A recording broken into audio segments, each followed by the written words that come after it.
Hello, everyone. Cody, thank you for that lurk. I hope you have a good day. Hello, Joanna. Hello, Toe. And Abs, of course, who is hanging out in Discord right now. Um, I'm going to switch over to chatting in just a moment, and we'll say hi to AbsChats. So, welcome into our first episode of Chaos Creation. There's Abs. So, I'm going to undeafen. 1 second. Okay, now say hi. Hi. Okay, so welcome in, everyone. So, Chaos Creation is a podcast I'm starting. Abs is actually our first guest, so I'm excited for us to get into this. Chaos Creation, as my name states, a chaos tiefling. I live for good chaos, which I go into streams and cause the good chaos. Meaning, I go in, I give subs, or just, have fun with the streamers. And that's what chaos creation is about. That good chaos we all create with each other. And this is a chance for us to get to know other streamers. So we're going to go over some different stuff. So, AbsChats, I met when they were playing a Resident Evil game. And we kind of bonded over that. I've been watching Abs streams now quite frequently, except for when I was sick for a while, because I wasn't even leaving my bed at that point. But no, I always enjoy going into your streams, Abs. It's such... Honestly, for anyone that doesn't know Abs, go watch her streams. Go join her streams. She is very friendly. She welcomes everyone. She is very cute. Thank you. I love having you guys in chat. I just love the community that we built together, and I'm so glad I met you. Yeah, I'm glad I met you as well. So a little bit about me, for those that don't know me too well. So I am someone that suffers from severe social anxiety with agoraphobia. I tend not to do very well in social settings.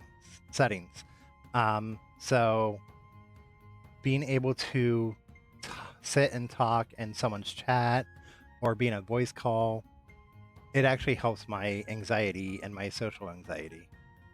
So being able to do this stuff, it helps. It really does. It's helped me become more social, even though physically I'm not. Also, if Ab's camera freezes, it's because I pulled up something else. And, OBS and Discord like to butt heads. So, just as an FYI. Okay, so our next thing is the different topics we're going to go over. We're going to be discussing gaming, streaming, things we're passionate about, and just, kind of letting the conversation flow. We were actually talking right before stream started about streaming and all the complications you can deal with to the challenges of being, an adult, or the challenges of figuring out a dang bot for your streaming, and how it's nice, but it's difficult. So, also, depending on our time, we will open up to some questions from chat, but it's time-based. I want to try and keep this between it. I want to try and do only 2 hours max if we can, but if we go over, it's fine. I just don't want to put any pressure on you, Abs. in case you Yeah, have. it's fine. I've got plenty of time scheduled out, so I'm free for at least 3 hours. Okay. But yeah. I'm going to do this.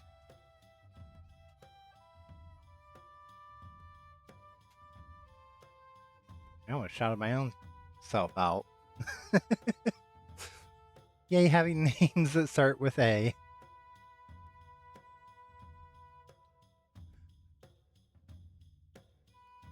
Um, for anyone in chat, let me know, is the music okay? Is it too loud?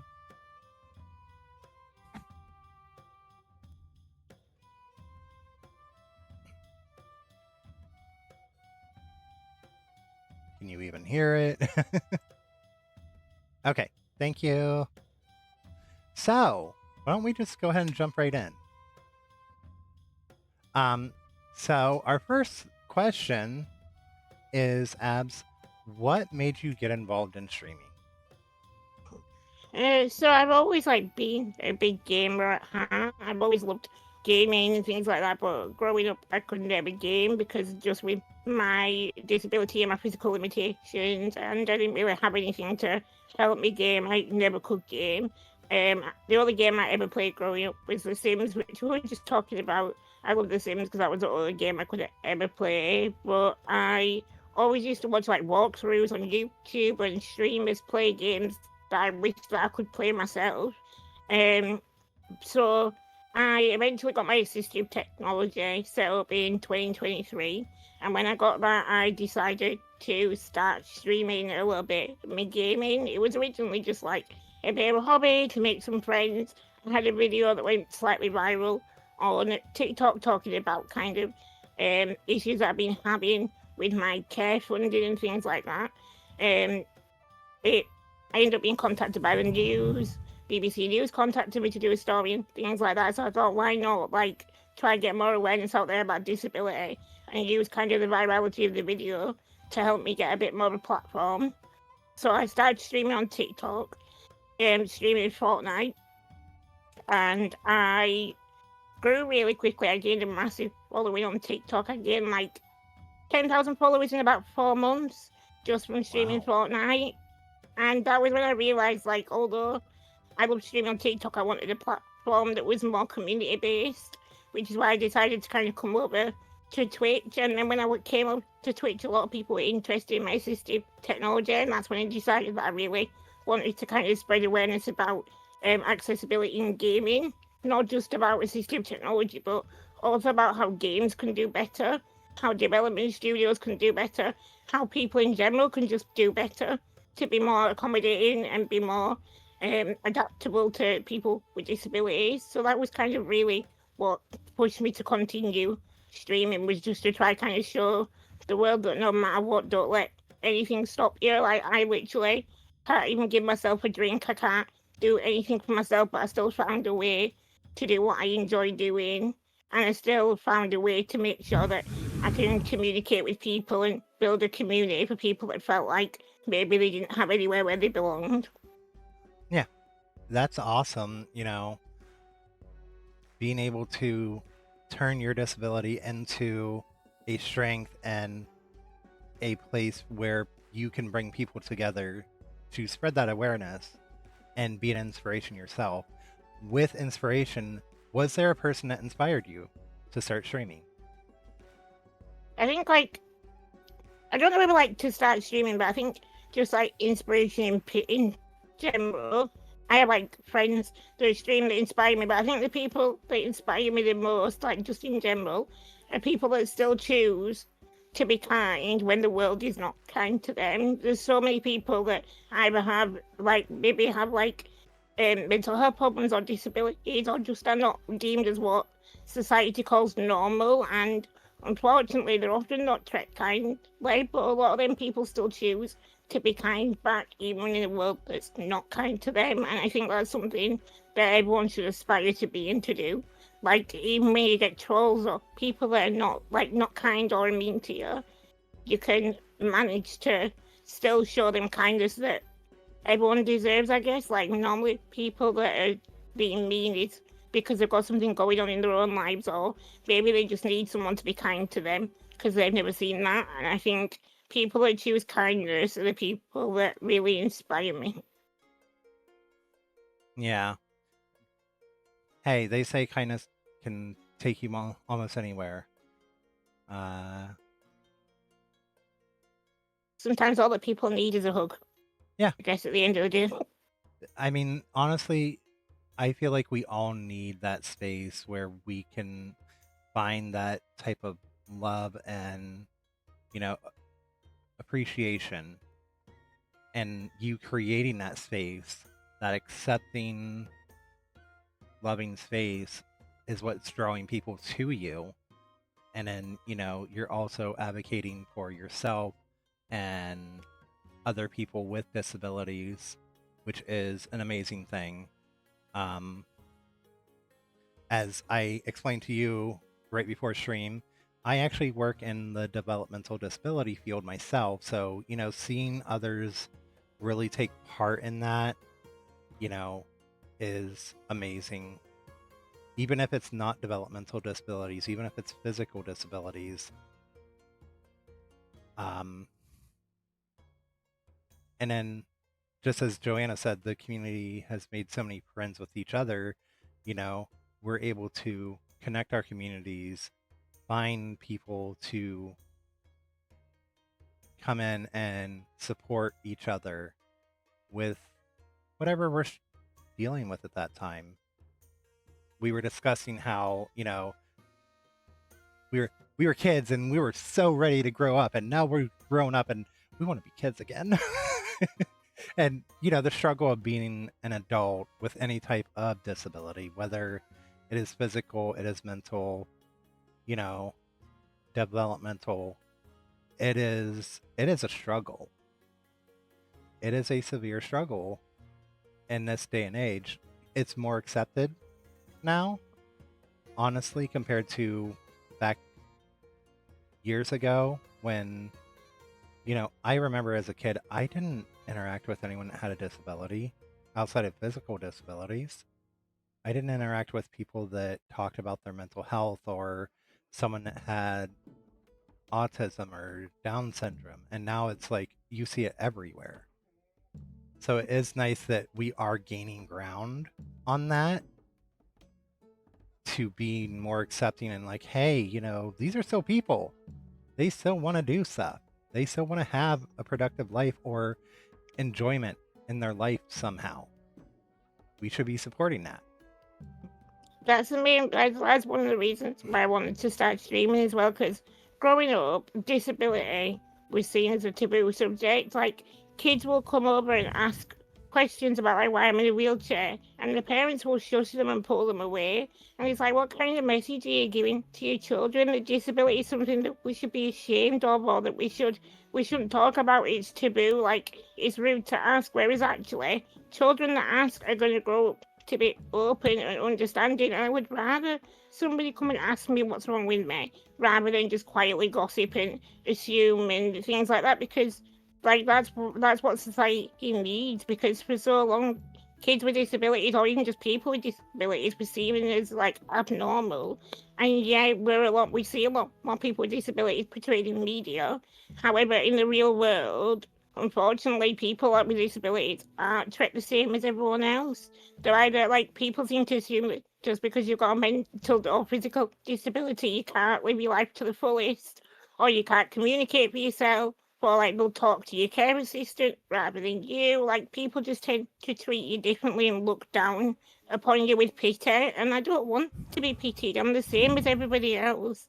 I just want to be seen as the normal person that I am, and that's part of the reason why I started streaming, like talking about the reality of living with disability, talking about just like real world stuff, like swearing every once in a while and say something stupid. You know what I mean? Like that's just what people do, and I'm just a person at the end of the day, and I really wanted to show that side of disability. Yeah. And I mean, coming from a background that I didn't understand a lot of disabilities personally, to moving into I work in the developmental disability field. Um, it was a challenge because I'm like, how do I talk to these people? How do I treat them? I don't want to upset them and treat them like, they don't have their own thoughts. And I've now been in the developmental disability field for 10 years. And I can honestly say, I'll walk up to someone that has a disability that I have worked with, and I'll just be like, "Hey, what are you doing today?" Just straight out. I don't even, I don't do a baby voice. I don't do any of that. I'm just like, "Hey, what are we doing today? Are you gonna go do an activity, or are you gonna? What are you thinking about for lunch? Because we're going out to eat." The gentleman that I work with currently, he actually is my roommate. We have to do monthly outings, and I tell him, "Hey, where do you want to go to eat this month?" I'm giving him choices. I'm trying to make him decide so he can be more involved. It's giving him that independence to choose. Yeah, because like, and even now, like when I go out and about, people are like point and whisper with their friends and stare and things like that. And now I don't mind, but as a child, it really scared me. Like, as you can imagine, being a little, I got a wheelchair when I was 2 years old. So being in an electric wheelchair since the age of 2, obviously people are going to stare. But when people are whispering and pointing and things like that, it can be obviously daunting and scary. And I feel like the more we talk about disability and make it mainstream and normal, it's not going to be such a thing that people at the minute kind of like, oh my God, look, they're so different. But eventually, the more we talk about it, the more it's portrayed in media, the more normal and mainstream it becomes. Then obviously, the less it's going to be kind of one of these like novelty things that people see every once in a while. And that's kind of what I want. I want disability to just become mainstream. Right. I go to chat real quick. Vexus Maximus. I think people are just scared of upsetting you. I think everyone has an inherent neutrality to be nice to everyone, disabled or not. You'd have to be a really mean or horrible person to bully someone you've never met due to their obvious disability. So I want to address that. As I'm sure Abs you've seen as a streamer now, people can be really mean. Keyboard Yeah. warriors can be very cruel. I think that's our biggest fault is, when we're behind that keyboard, we don't have to suffer consequences. We can be mean. But, you know, that's where those that have disabilities of any type, or, they're not the ideal looking person, you know, that's where we have to have that thicker skin. And, you know, I've had someone come into my chat when I was playing DBD way back, and they were actually being mean about one of my friends, calling them, what was that person doing? They're so stupid and stuff like that. And I'm just like, hey, you need to stop because that is my friend and that can get you banned. I don't tolerate that. And, addressing them in a way that, hey, there are consequences to what you say, I think is what people need to understand. There are consequences to what you say. And whether the whole action and reaction is what it really boils down to. You show kindness, you're going to get kindness. Someone comes up to you, Abs, and they're like, hey, can you explain your disability to me? I feel like you, just from what you've said, would be very open to that and be like, hey, yeah, this is what's going on. I have this disability. It prevents me from doing stuff normally, but I still do stuff. Whereas someone that would point and laugh or make jokes about you, you're going to get upset, obviously, and other people that are close to you are going to get upset. Yeah, even like on social media when I'm streaming, people will come into chat and they'll like ask me like can I ask questions about your disability? And I always say I'm super honest. I'll be extremely honest about my disability, what my life's like with it. I'm very open to questions. I would rather people ask questions than assume and make the wrong assumptions. I would much rather be people be open and feel comfortable to ask them questions. Because asking and answering hard questions is what breaks taboo. Like, that's how stigma has been broken over centuries, is by people asking and answering hard questions, and eventually they don't become hard anymore. And I think when you have a kind of welcoming and warm community, and you obviously yourself are quite a welcoming and warm person, people feel comfortable to ask questions that maybe they don't feel safe to ask elsewhere. And that's what I really try to do, is make that safe space where people can ask questions and be curious and learn about disability in like a non-threatening or non-toxic way. Right. Is it possible to dual stream now on Twitch?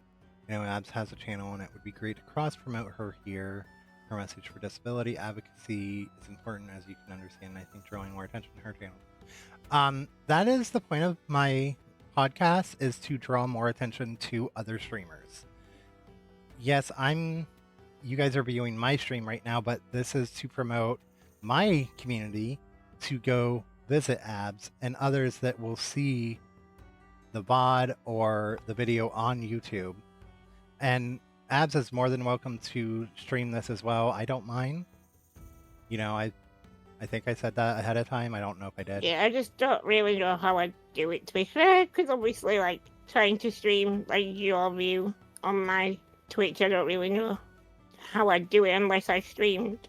Like, unless I'd use, like, window capture and streamed your stream. I don't really know how to do it. Yeah, the biggest problem is that the whole camera. Yeah. But yeah, it is possible. Medics, it's okay online, but to come up to a stranger and ask is kind of strange to me. It is, but like Abs said, kids are curious by nature. Kids are doing it to be malicious. There's a bit of a difference. Like, kids are just doing it out of genuine curiosity. So, Yeah. like, I genuinely, and even if an adult came and asked me, I really wouldn't mind, like, answering. But, like, kids will come up and ask me and, like, things like that. However, some people genuinely, like, some parents, should I say, genuinely are a little bit rude. Like, I've had children come up and ask if they could drive my wheelchair, bearing in mind I was in an electric wheelchair, which weighs like 30 stone. It's not a toy for a child to play with. And then I said no, and they kept trying to touch it. And I'm like, you cannot touch my wheelchair. Like, you're gonna run yourself over. No. And the parents still just let them do it. And it's like, that's when it's a bit like, kids can be curious to ask questions, but as a parent, it is kind of your job to stop children from, like, if someone says no, that means no. Like, they wouldn't allow the child to get in a car and drive it.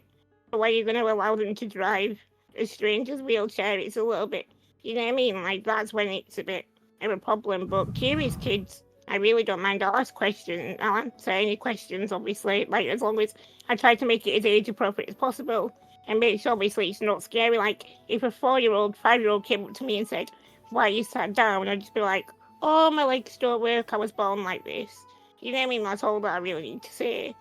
And things like that I don't mind. I'll genuinely, I'm very open with my disability. But it's like when, obviously, sometimes it's a bit too, you know what I mean? Like, it's a little bit too kind of encroaching sometimes. Yeah, and that's the thing, it's dependent on your audience. Who are you talking to? Do you need to bring it down to that level of, hey, this is a child. I need to make it more understandable for their age level. Or is this a full-grown adult that I can speak openly with? And then there's the other aspect of, as I discussed, developmental disabilities. Someone with Down syndrome, they'll understand, but they don't process the same as the rest of us.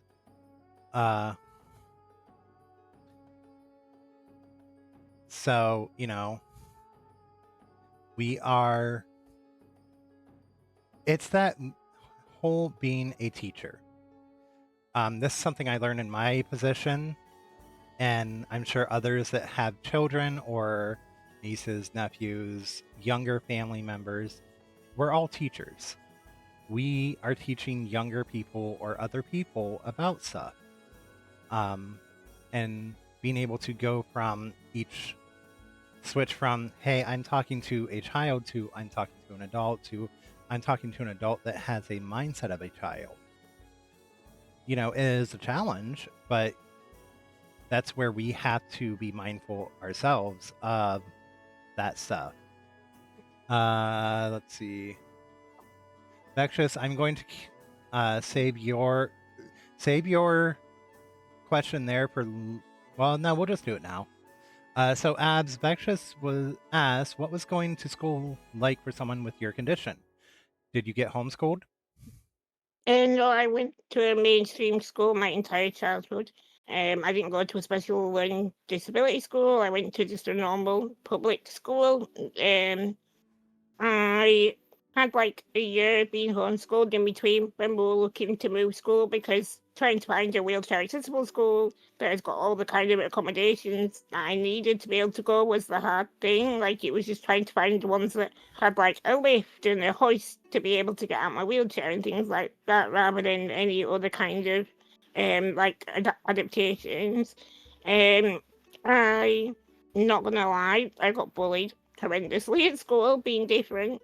It can not be very nice sometimes. I think anything that makes you different, no matter what it is, whether it's a disability or you just look a little bit different, or you're not straight, or you're just not the ideal of normal, then you are just a target to be bullied. And I think I've always been more of an introverted person, so it did make it like a bit harder as well, because when you're quiet, I think kids know they can pick on you a little bit easier when you don't stand up for yourself as much. As I've got older, I've got a lot more confident and able to kind of like stand up for myself and kind of make sure obviously I don't like get bullied. But when I was a child, I was extra vulnerable because obviously I rely on other people to do everything for me. So that puts me in a vulnerable position anyway. And then being surrounded around kids that didn't understand my disability or me, or I didn't know how to treat me. Like, when I did have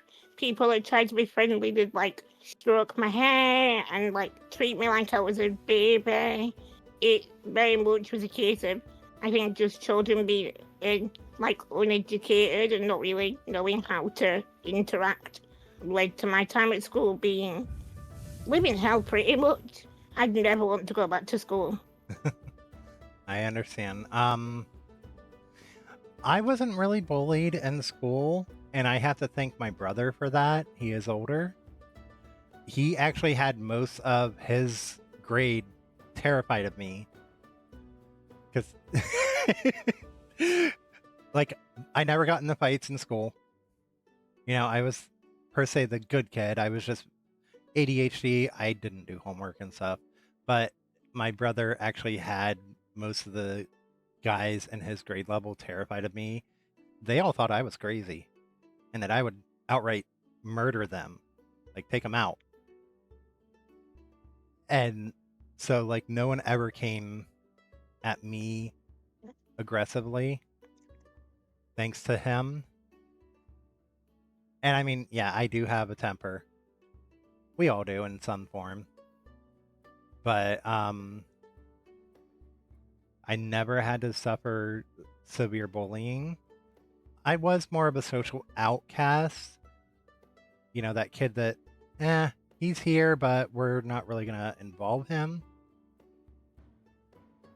But, let's see.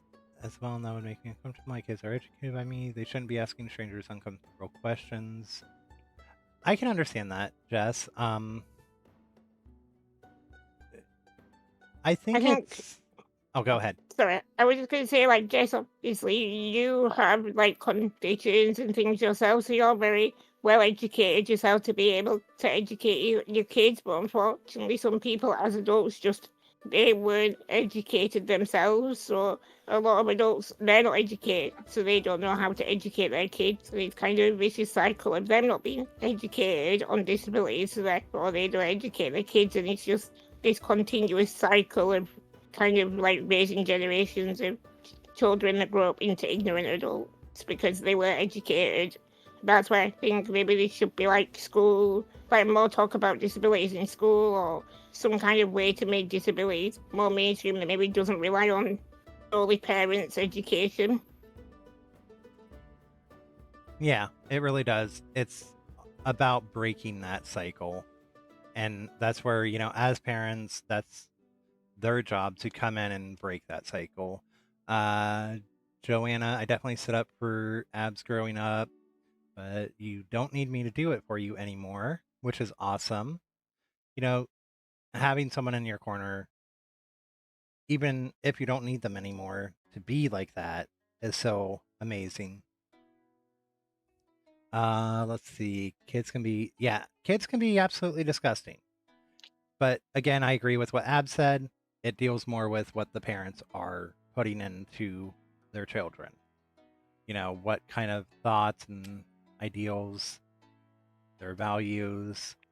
If you have people, parents that are rude and bash on someone with a disability or someone that's just different, the kid's going to take that in and be like, okay, this is normal. I can do this. And then when they eventually, it's going to bite them in the butt very sometime in life because they're going to upset the wrong person and that person is not going to tolerate it. Uh, so I do agree with that. It is definitely parents' fault. They need to break that cycle. Whether you have to go get therapy, you know, go get some type of help to break that cycle, it's your responsibility. Don't bring that trauma from your childhood and put it into your child. Um, Joanna said, I got in some trouble for abs, but I didn't care. Hey, sometimes you got to do what you got to do, especially when it comes to people you love. You got to protect them, even if that puts you in trouble. Obviously, don't commit crimes. Try not to. Bash, I wish I had convinced the bullies at my school that I would throw hands. And Bash is already ready to throw hands, like normal. um, we will do quick shout out for Bash. So with all that, Abs, I know you discussed this yesterday. Would you mind telling us what your disability is? Yep, so my disability is called spinal muscular atrophy. It is a muscle wasting disorder similar to muscular dystrophy. So essentially, my body, I'm missing a gene that means that my body cannot absorb and utilize protein, which leads to my muscles not being able to grow. So the older you get, and the more obviously your bones get bigger, your body gets bigger and your muscles aren't able to grow to compensate for that extra. So as you get older, you get weaker. So I have got this tube here. It's called a tracheostomy that helps me breathe. I had that when I was 14. I rely on 24/7 care to help me do everything. I've literally got minimal use in my left hand. That's it. I can't use any other part of my body. Um, I'm a wheelchair user. Um, so yeah, I require a lot of assistance, but there is nothing wrong with me mentally. I've got full mental capacity. I just need physical help to be able to live my life. Um, so, Vexus, given recent advancements in medical technology such as Elon Musk's Neuralink, would you ever consider trying any of these in the future? And if so, do you believe they'd help you have a better quality of life than you do now? I am hopeful for the future and treatments that make the lives of disabled people easier. Modern innovations we take for granted today often started out as ways to make the lives of disabled people easier. So I guess, Mm, would you look at any of these new innovative medical technology I to? think the thing is, like, in a way, like, I think anyone with a disability or anyone with a got any kind of condition probably, like, has certain thought, like, if I could not have it, like, if there was something that means I'm like, if I could go back in time essentially, relive life without it, what would I choose? I think that's a question that probably goes through everyone's head that's either got any kind of like disability or condition or anything. You probably think, what would life be like without it? I think like yeah, it'd be nice to like know what it's like to be able to be independent and to be able to not rely on other people because it is really hard. I'm not gonna lie, not being able to do anything for yourself and relying on someone else to do absolutely everything and having no independence, like that's not tethered to somebody else, it is really hard. But at the same time, it's made me the person I am. Like I wouldn't be the person I am.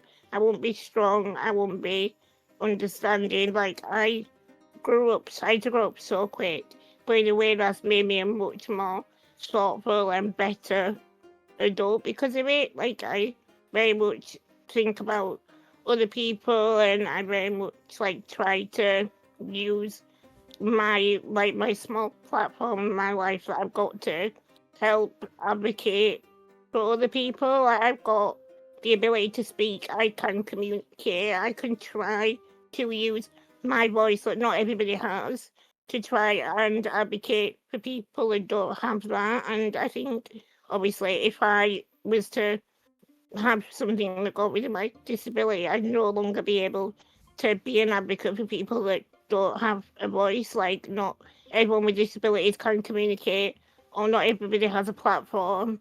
So I want to be able to, like, use my voice and like, I'm lucky to be able to communicate, and I'm lucky to have a community and starting to grow a platform. Not everyone has that.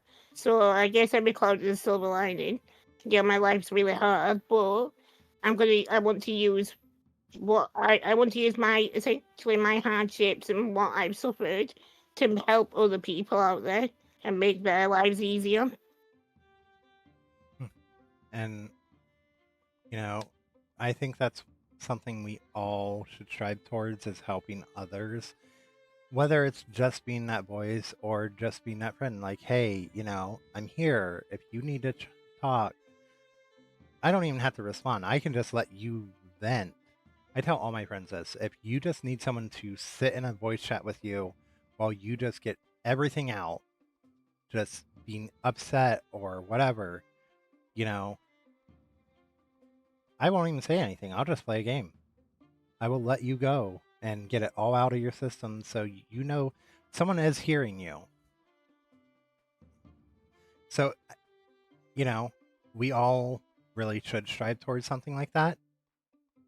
I really think, especially those of us that have a platform, you know,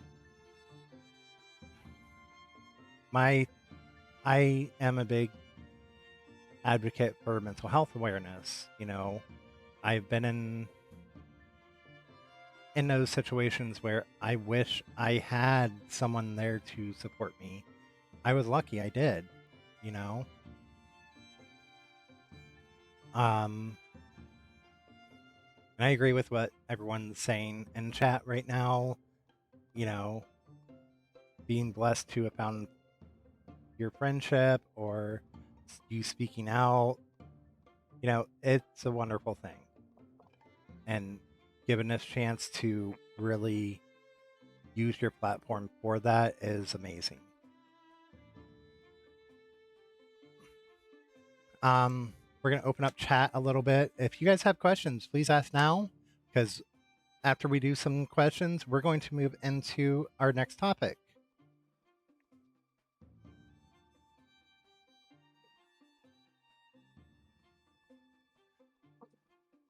So, oh my goodness, I'm going to throw my phone. It keeps going off. Good thing it's muted. But yeah, any questions right now you can go ahead and ask. They can be directed at for abs. If I just ask that they remain.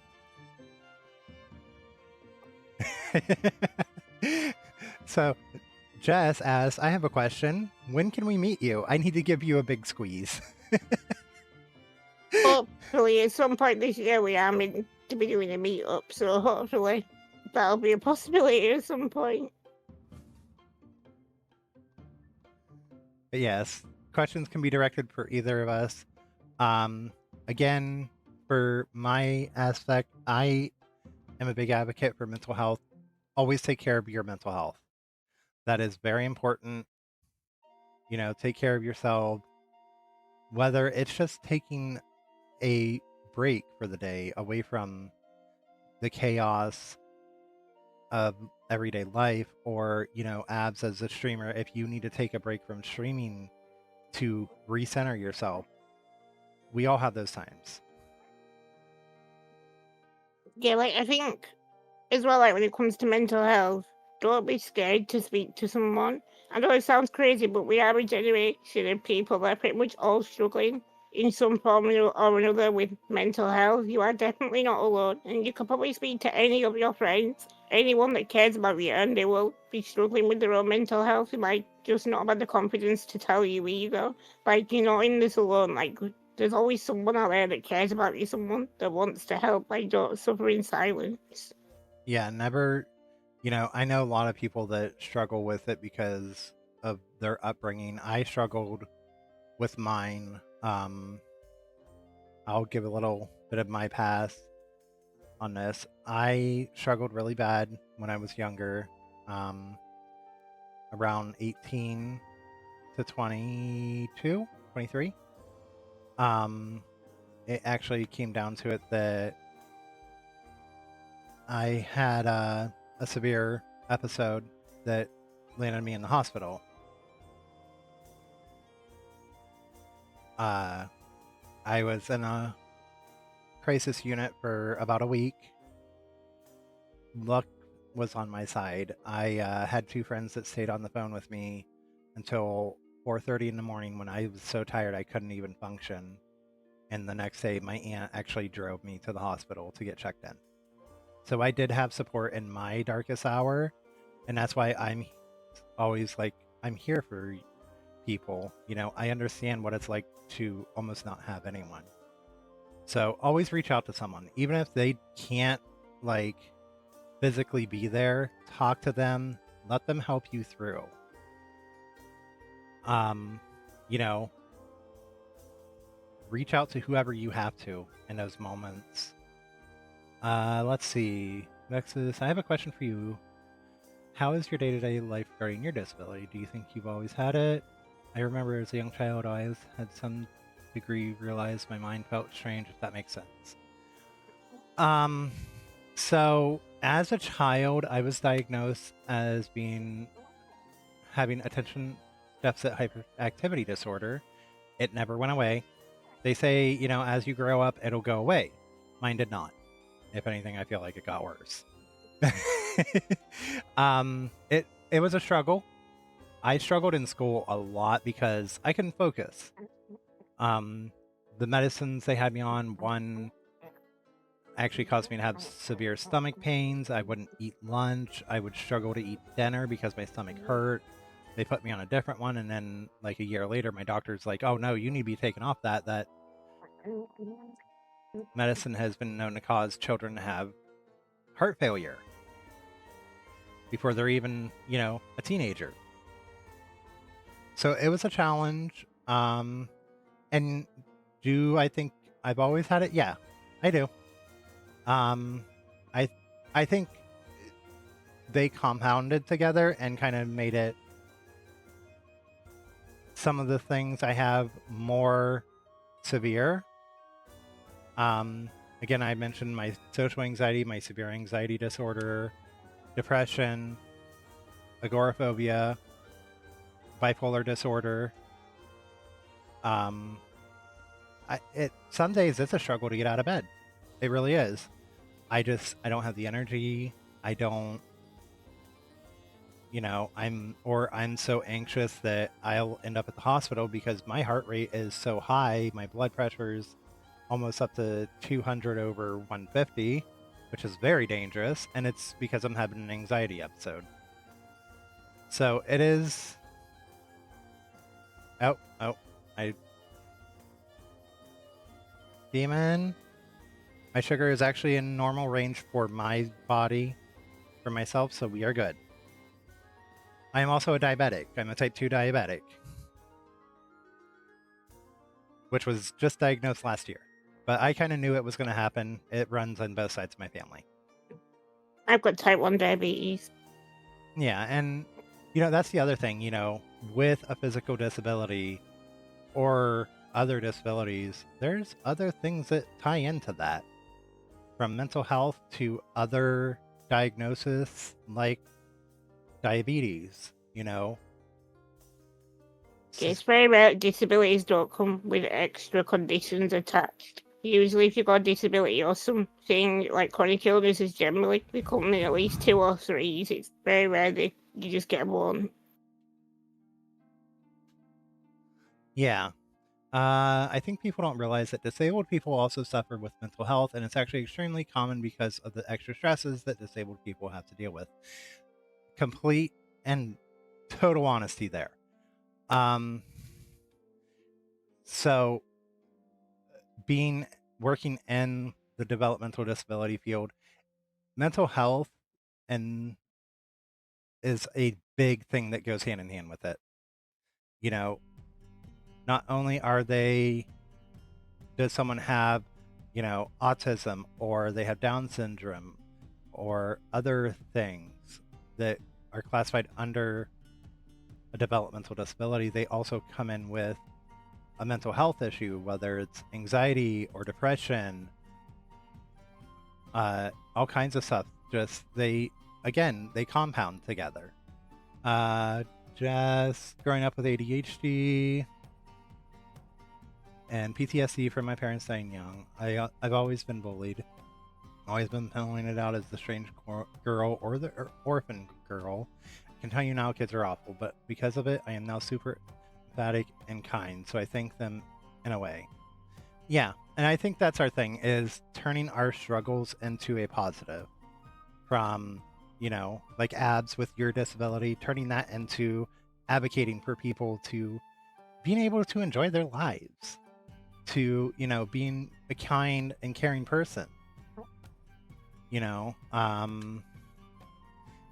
Secular, Hazy, do you guys feel like Twitch could be more supportive to the disabled community? I don't think it's just Twitch. I think it's in general online presence. I think Twitch is one of the better platforms, to be fair. And I don't even think it's with them being supportive. I think it's especially on cracking down on hate. That's the most important thing for a platform. I don't think it's most being supportive as much as making sure their platform's safe for disabled users, because especially, like, I might get a lot of hate for this, but TikTok is really bad for not being supportive for people with disabilities. Like, I don't even want to say this, but I had someone on TikTok the other week call me a disabled pig, and they didn't even get banned. They literally just got a timeout from being able to be active in people's lives. And like, that's the kind of support you get from a platform like TikTok. I think we need to be more strict on cracking down with trolls and people that, because obviously I'm mentally strong. Like, I literally don't give a crap. Like, I'm not bothered. It doesn't hurt me. But there's some people that might be in a really fragile state of mind. Like, some people that might be close to doing something that's going to either hurt themselves or something they can't take back. Like, someone could be close to ending their own life, and all it might take is someone to say something to push them over the edge. Like, you never know what somebody's going through. And I think the fact that social media platforms just allow people like that to get away with it and to not have any consequences for their actions, it's not right. Yeah. So the Dexter Morgan, I would suggest trying to reach out, and if you can, finding a therapist, finding someone you can talk to, uh, trying to find something that would help you. There's nothing wrong with you, and I think most people here can understand how you're feeling. You're always worthy, and we are all here for you. Yeah, reach out to friends, talk to them if you can. I know it's a struggle too sometimes. If you're having a crisis, you can text the NAMI line if you prefer texting instead of talking. That number is 741-741, and then it's confidential. They can help you. Demon Ex Machina. I come more from the mental illness branch of the medical field as my family fought with various mental illness struggles. Now I'm 16 years in a career of caring for people with disabilities and helping them at home and in the workplace.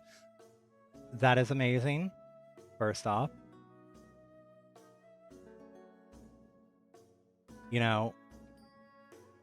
That's, again, kind of like with you, Abs, using what you've struggled with to help someone else.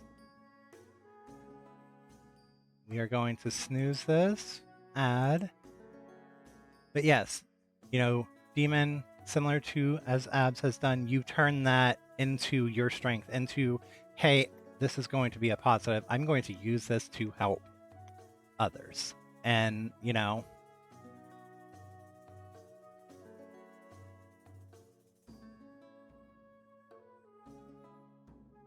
she helps me every day. She's an absolute joy to know. Yeah. All right. We'll take a couple more questions, and then we're going to move into our next topic after a short ad break. So, if anyone has any questions, go ahead and put them in now, because then I'm going to run an ad break and we'll move on. Abs is really strong and beautiful, and I really respect her coming on here to speak about her experiences. It is. Well, thank you. It definitely does take a strong person to advocate for what they have dealt with, they've suffered from.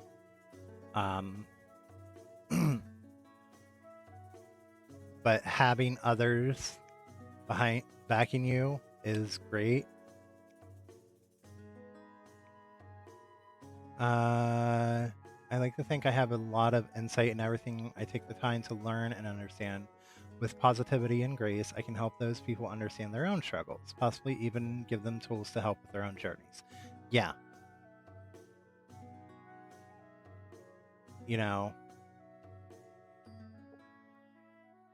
It is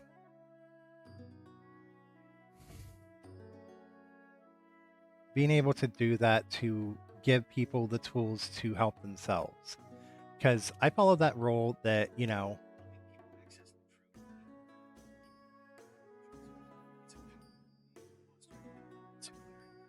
thank you, Google Assistant. I'm going to yeet my phone.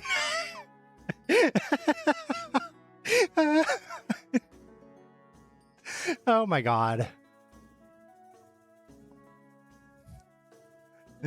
I am so sorry about that. My Google Assistant decided to pick up on my conversation. I'm going to set it here so maybe it won't be bothered.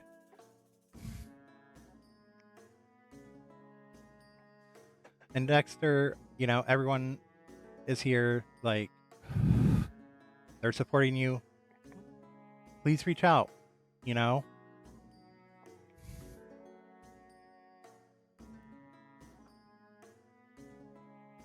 Yeah, I'm live every day, Dexter. We've got a lovely community here. We just want somewhere to come and hang and chat and just take your mind off it, or anyone to talk to. We're always here. All right. So with that,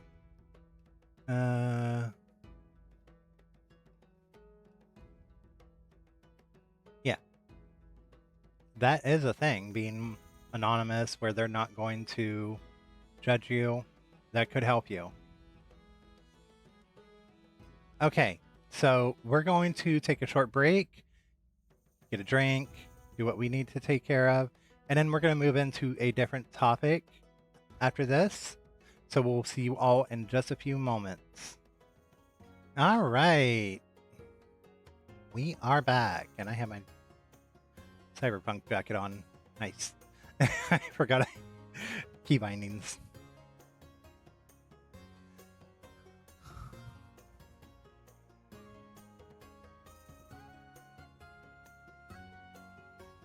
All right, so we are going to move into our next topic, which this deals more with our streaming life. So, Abs, what genre of games do you tend to play more? So I tend to lean towards more like mild and cozy horror. Like I play a lot of DVD. I play like Resident Evil. I used to play like really scary horror games like Mortuary Sisters and things like that. But I'm just not built for games like that. Like I generally just spend the entire time facing a corner, refusing to go anywhere. So I think I like horror, but more like the cozy, chill kind of horror rather than like I'm gonna have nightmares for the next week kind of horror. But I do really love FPS games as well. They have a special place in my heart because that's my first start like streaming and playing. So every once in a while I might do like a Fortnite stream or Ark Raiders or something like that.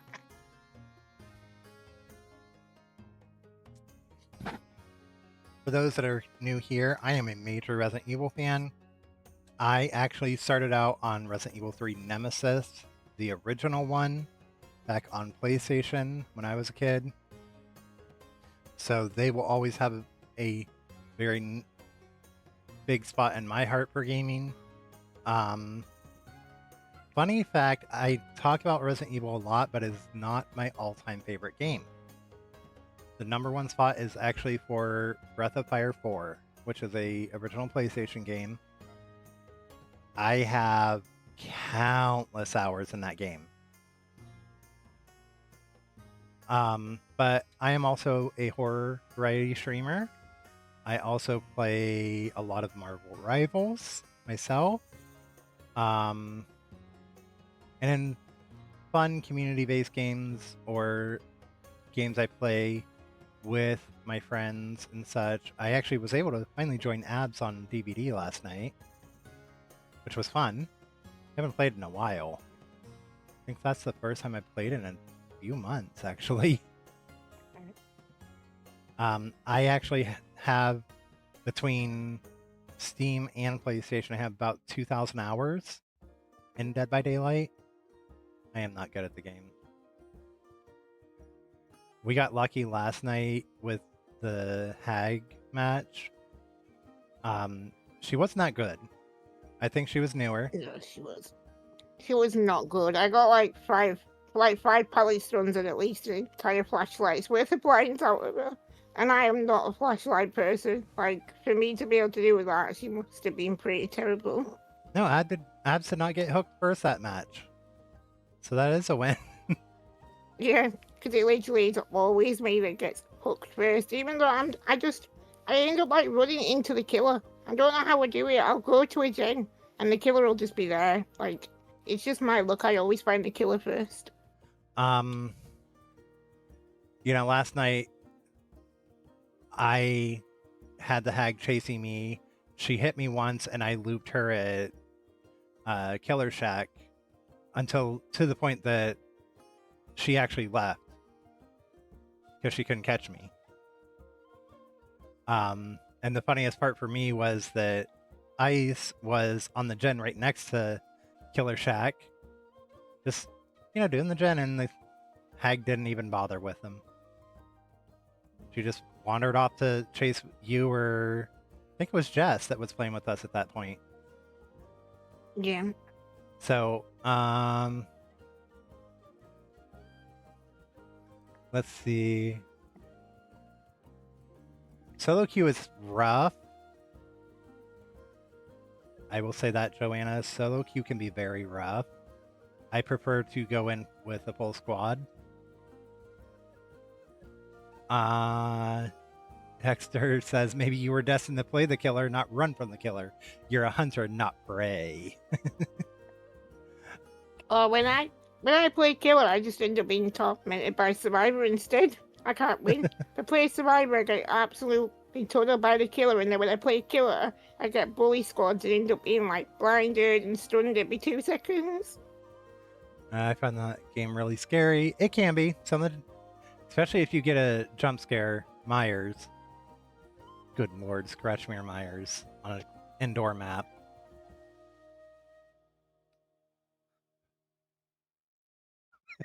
Joanna, I always get hooked first when Abs isn't there. Oh yeah, when I'm there, she's fine. When I'm not there, she's first on hook. I literally am like everyone loves playing with me because I take the heat instead of them. That's why people like playing with me, because it's me that always gets tunneled. Yeah. My goal last night, I didn't care if I got tunneled or hooked or anything. I was there to support the team and kind of be the scapegoat if I needed to be. That's why I kept running into the killer on purpose and getting chased so much. And I managed to flashlight save you with that holding trace. That was my first ever flashlight save. So that was not me. That was Ice. Oh, was it Ice? I thought it was yeah, you. we both ran there, and you got the flashlight save right as I got there. It was either Ice or Jess. It was not me, because I had a flashbang I was gonna try and use, and then I'm like, oh, someone just got a flashlight save. I wasn't even paying attention to who it was. But congrats. My first ever flashlight save was in the endgame collapse.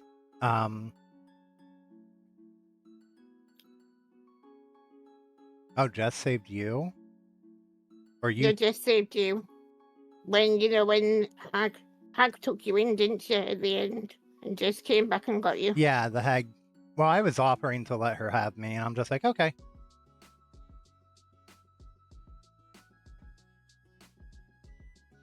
But my first ever really good flashlight save was in an endgame collapse on the what is it? Which map is it? Midwich, which is Nightmare on Elm Street, the school map. It was just me and one other person. The other two had already been, taken out. I just got the gate open, and the killer downed my friend. I had a flashlight. I ran back. Everything just lined up perfectly.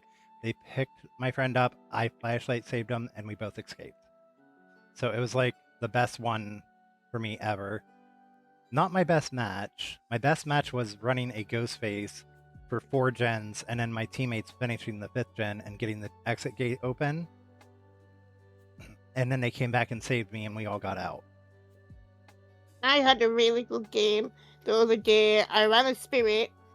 She didn't get a hit on me the entire game. The entire game, I managed to get. No, it wasn't. Sorry, it was a nurse. She managed to not get a single hit on me the entire match. She kept losing me eventually, or she got bored and kept going off. And there was one survivor. We got the gate open, and one survivor was on the first hook. It was solo queue. So solo queue was always crazy, but there was one survivor who was on the first hook. The other two, one of them had one hook, the other one had no hook, and I had no hooks. And I was like, I'm not gonna leave her. We've got one combined hook. We can go in and get this person. And they left me to go in by myself. They just stood at the gate, and then because obviously I went in by myself against a nurse, she downed me, hooked me, and them two just left. So I went from doing like a 4 or 5 gen loop with a nurse without getting a single hit to dying on hook because they left me. I was like, well, that took a turn. Yeah, it's ridiculous with that. You're supposed to be working as a team, and people will leave you like that. They'd be like, I'm not chasing Jennifer Lopez. But yeah, mine with the ghost phase, they chased me for 4 full gens, finally downed me, and my friend Marcy was playing with me that night and hooked me as my friend and the 2 randos finished the gen. Then they went and opened the exit gate, and instead of, just my friend Marcy coming back, they all charged back at the hook and got me off the hook, and we escaped. There's nothing I hate more when I'm chasing down my prey and they get the upper hand or work as a team to stop me. I finally find one and then only to realize he has friends and ruins my plans. I mean, that's how it's supposed to work, though, Dexter. Being a team style game, the 4v1 aspect, it is difficult for a killer, but killers have a lot of normal stuff. If you're going up against someone that doesn't understand looping and how to, run a certain killer, how to use the terrain to their advantage, where they shouldn't go, it's something that, as I always say, no one really wins in DVD. We all just get a little bit better and suffer. They hate your expert looping. I think they just think you're too hard work. I don't blame them. I couldn't be chasing a good looper. It takes too much time. So that's a big thing for anyone that's newer to DVD playing killer. I actually used to be a Wraith main, and then I was a Sadako main. And now I kind of am spread out a little on several. But you usually want to spend 30 seconds. If you can't get a hit within those first 30 seconds on a chase, you need to abandon that chase and go to a new one. It's... And then as a survivor, a big thing is making sure when you go at a vault, you're not, slow vaulting or mid vaulting, you're fast vaulting if you're in a chase. Which, with some of those narrow corridor tiles, you have to kind of run almost perpendicular to it and then quickly turn into it, which is hard.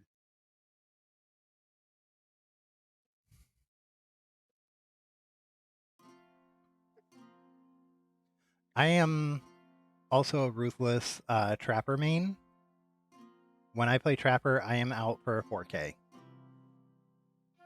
And I will take the one add-on that Abs had to suffer with last night, that when you get stuck in a trap and you release yourself from it, you go down. I actually ended a match within 5 minutes on Trapper because I had that add-on and the other one that automatically sets traps, and people just kept running into them when they were running around the map, and I eventually had all 4 survivors down. Which is very cruel. But again, when I play Trapper, I'm out for taking you all out. So Resident Evil. We have 19 days until Resident Evil Requiem releases. How excited are you for that, Abs? I am excited. I've literally got... I think I'm pretty close to the end of 7, so Biohazard. I've just got the bit with Jack... Is it called Jack the Son? Anyway, I've taken out the dad and the mum. I just need to take out the son. So I think I'm like 2/3 of the way through that one. And then I've got Village, and then I'm literally all caught up, ready. I'm really excited. We'll do this real quick and then we'll continue on.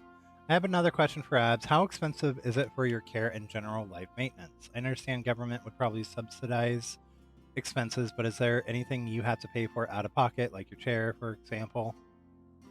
In the UK, the depends on whether you get your care through health or social care. So if it's through health, it's funded through the NHS. If it's social care, it's funded through the council. At the minute, I am struggling care-wise because my care is funded through the NHS, and they are essentially trying to cut my care down to bare minimum because they basically want me to go into a care home, and I've been fighting for months to stay at home. I refuse to be 25 and go into a care home, not happening. And that's why I actually went kind of viral on TikTok, was talking about the fact that they were trying to put me in a care home. So at the minute, it's kind of like hard because like what they're giving me to like pay for stuff and things like that is not anywhere near enough. So there's a lot of stuff that we do have to pay out of pocket just because they refuse to fund it, even though they should really fund a lot of the stuff. Um, I think like the thing that a lot of people don't talk about with disabilities is bills. Like I have carers in the house 24/7. I have lots of medical equipment using electricity all the time. Like the bills are really, really expensive because obviously there's like carers using there's lights on all the time, even overnight. There's obviously like them they're cooking the food, making like hot drinks and stuff.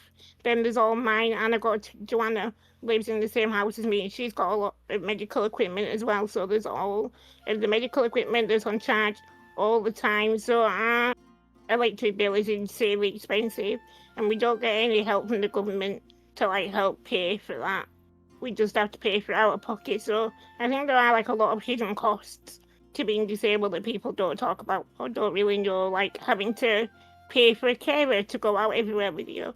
You have to pay for a carer to like get a bus ticket, or if you want to go on the train, or you want to go to the cinema or a concert. Like I can get one carer free for like concerts, but I'm meant to be 2 to 1, so I'm meant to have two carers because my needs are so complex. So that means I have to pay for a carer out of pocket every time I want to go somewhere. So like there are a lot of costs to having to have people support you all the time. Well, so they want to shut you away. That's awful. I'm really sorry you had to experience that. The UK government makes me so angry. Yeah, that is frustrating. Um, I know here it's very frustrating as well. I live in the US. Our healthcare system is just a mess, to put it plainly and user friendly. But real quick, I'm going to actually open this and readjust. And we're going to watch one of Ab's clips after I hide Abs from us for a moment. Don't worry, she'll be back. So this is Confusing Ghosty that was clipped on Ab's channel. So we're going to see a little clip of, you know, DVD.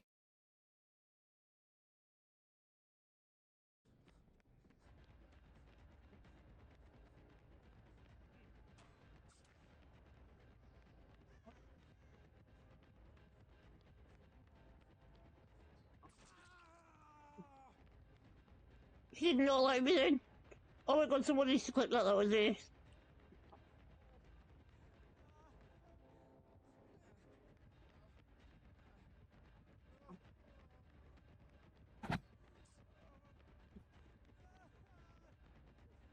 No, I got stuck, let me out. No, I'm down. That was a good taste though.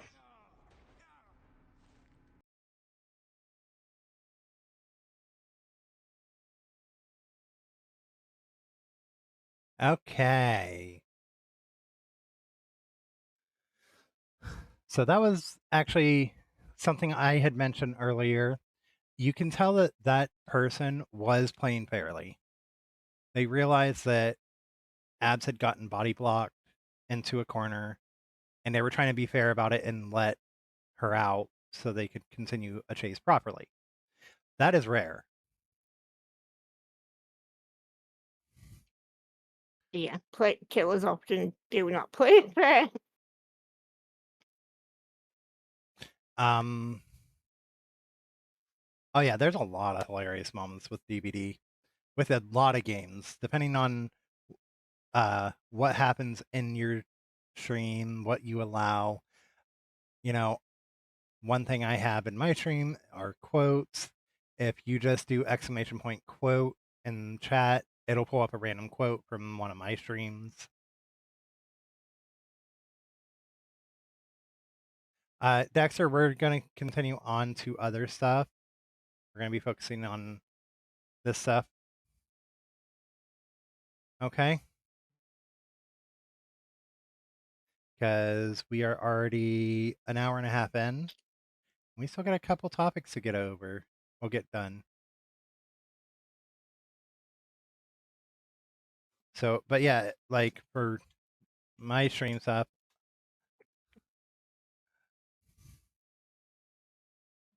out of context quotes is what happens in my stream and a lot of people's. Judex said, yeah, but I used my best balls to capture him. We don't know what we're talking about there. My brain instantly goes to thinking about his husband that I am really good friends with. He used his best balls to capture his husband. Okay, that makes sense. Whatever works, get you a husband, I guess.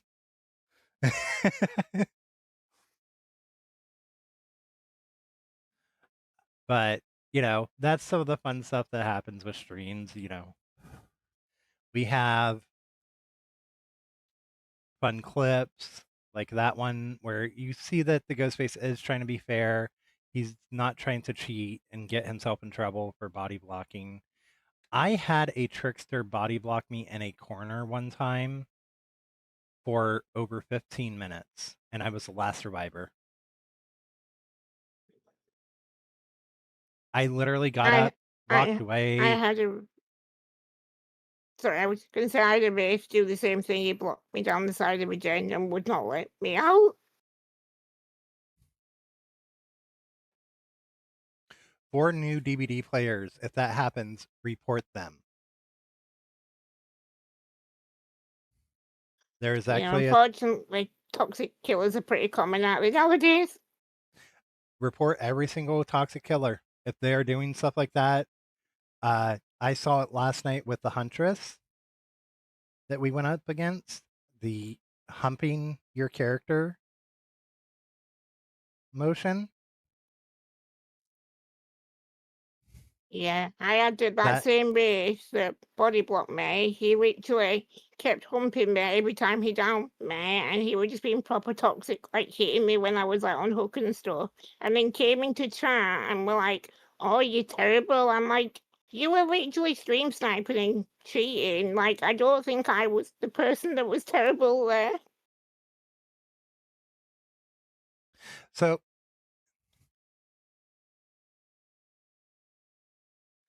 the factor is if they block you against a gen and then down you instantly, that is them actually just using the proper mechanics. But if they block you and hold you hostage in the match, that is when it's they are reportable. you know I've had instances where I accidentally block someone in a corner and I will literally I walk away and find someone else to chase to give them a chance because I feel bad that I block them in. I body block them like that. There is a difference between body blocking and holding someone's character hostage. Body blocking against a killer when they're, you know, when you're trying to give your teammate a chance to wiggle free, that is part of normal game mechanics. That is not reportable. You can report it, but they're not going to do anything because that is normal mechanics.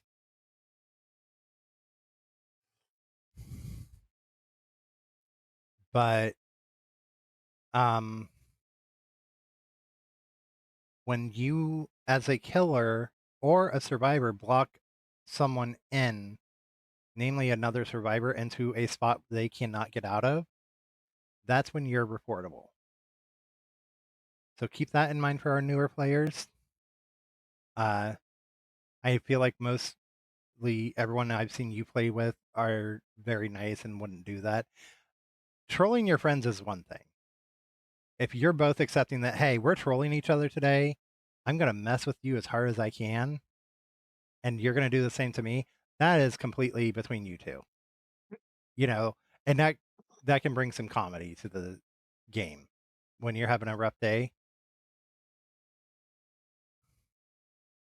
So, Yeah, like I had a squad the other day on solo queue. They were driving me insane. They kept body blocking pallets. I was playing Survivor and I was in the squad and they weren't being chased, but they were stood crouching in pallets, like blocking me so I couldn't even use the pallet. So I'm like, you're literally, I'm gonna go down because you're blocking all the pallets. I ended up having to go to Shack before one gen was even done because they were blocking all the other pallets. I was like, really? Like, why are you body blocking pallets when you're not the one that's that being is chased? that is something that can be reported because they are helping the killer. So they are going against the team dynamic and helping the killer. In solo queue, that is a big thing to watch out for, that if you mess up and you accidentally body block someone, that's one thing. But if you're doing it continuously, you're doing it on purpose and you need to be reported. Again, if you're in a team, say it's you and Joanna, Ice, and Jess and you have agreed that, hey, everything goes. We can mess with each other however we want. And it's an understanding that you're going to mess with each other. That's a completely different story. That's an agreed, like, we're just out to torment each other and cause our own type of chaos, which me and my friends have done that. You know, I think one of my favorite ones was, it was something that messed with the killer. Me, and a burp. I watched my friends, they played Fung, and they had almost exactly similar outfits, except for their skirts were different colors. The one got hit by the huntress, and the other was hiding around a corner. So that one ran around the corner. And then the other one that was full health ran out having the huntress chase them. And it confused the huntress because they're like, wait, you were just injured. How did you heal that quickly? I've done that with Tao before. Me and Tao were both playing 11, and the killer was on Tao, and I was hid round the corner. So Tao ran on the corner, and I swapped Tao for Tao so Tao could get away, and I took a hit instead. Yeah. And that is strategy. That's not being toxic. Um, so you mentioned your first ever game that got you into gaming. Yeah, The Sims. I spent my entire childhood playing The Sims. I literally had every single expansion pack from The Sims 3 and 4 that I'd like got over the years, obviously, to come out. Um, and that was like that was really the only game I could play for pretty much my entire childhood. So I absolutely loved The Sims because I could only use my mouse, so I like could only play games that were mouse only. And back then, other than like really basic games, like, maybe like Tetris and things like that. Like there wasn't really many mouse only games, whereas The Sims was one that you could play with mouse or keyboard and mouse. So I spent my entire childhood playing The Sims. I really I just loved it. Yeah. And see, even luckily there were games like The Sims for someone with a disability. And now they are bringing out more games that have more accessibility stuff. Dead by Daylight is a good example. Um, Back in 2020, 2021, and prior to that, before that certain update, when the game first came out, the heartbeat,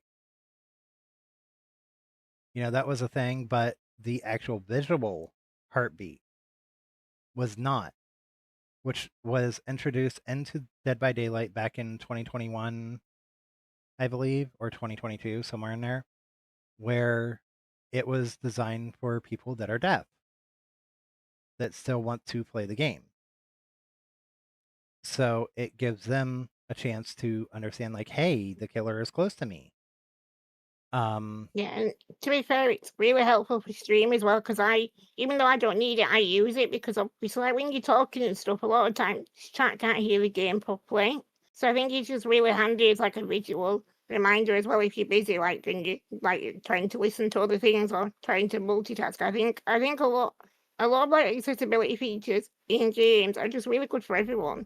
Like they benefit everyone, even if it's like Sony PlayStation games they're so good at accessibility. Like The Last of Us 2, like Part 2 and the remake of The Last of Us, their accessibility settings are amazing. You can combine like a lot. They have like mobility accessibility options where it will combine multiple like keybinds down to one, so you can just press one instead of multiple for different things and things like that. And like Claire Obscure Expedition 33, you can turn off QuickTime events on that if you struggle with being able to press a button quick enough and things like that. I think like a lot of accessibility features, they can make everyone's gaming experience better, which is why I think like I don't understand why not all games do it, because it makes the wider population's gaming experience more like easy and more relaxing. Yeah. And, even with, I don't have an actual physical disability. Some of the accessibility stuff helps me to be a better gamer. So, from the heartbeat in Dead by Daylight to being able to turn off certain things because it aggravates me. Motion blur. Being able to turn off motion blur is a godsend because that actually hurts my eyes. Like, I don't know why, it bothers me, and I think that's more the autism thing. Yeah, it makes me feel a bit seasick. Yeah. Motion blur and head bobbing. They both make me feel a little bit like motion sick. Also, I can't play games at the normal brightness setting. I have to have it brighter. And that's just a normal for me. So being able to adjust these settings, having the accessibility stuff for even someone that doesn't have like a physical disability is, it's great. And Dexter, I agree. They should make more games disabled accessible.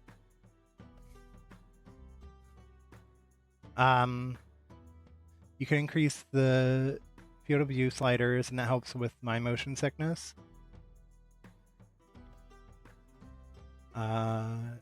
It's like I can't turn around to look behind me, so the heartbeat visual is really handy. Yeah. And that's the thing about the accessibility stuff. It helps people with disabilities to being able to enjoy the game. Going into that topic, Abs, wait 1 second. I have to have blue light blocked on my whole PC at this point. Helps prevent migraines. Yeah, right there. Hi, Allie. Allie is a wonderful streamer. For anyone that doesn't know her.